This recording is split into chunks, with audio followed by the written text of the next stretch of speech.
Esimese taseme programmi loomine. Selles videos saad teada, kuidas luua Osoblockly kõige lihtsama taseme abil Osobotile programm.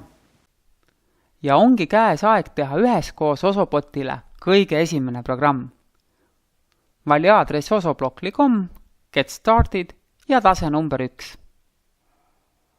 Teeme programmi, kus kasutame erinevaid korraldusi. Alustame liikumisega. Määrame, et Osobot liigub kiirelt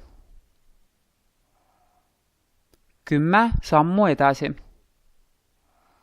Üks Osoboti samm on 1 sentimeeter.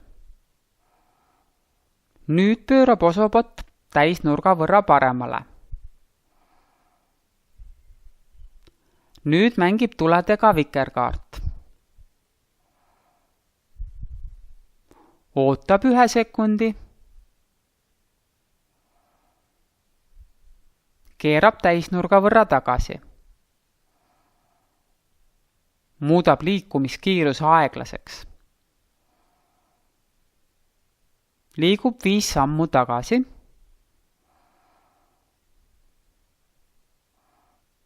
Teeb politsei tulesid.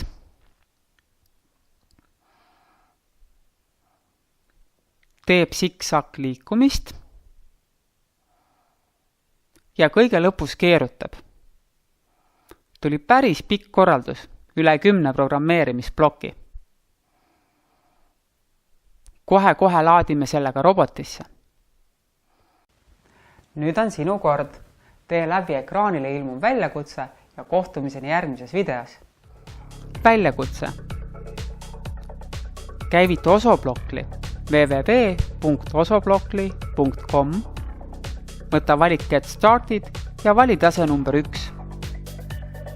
Koosta tööaknasse programm, mis kasutab vähemalt 1 liikumiskorraldust, 1 valgusefekti ja 1 ootamist.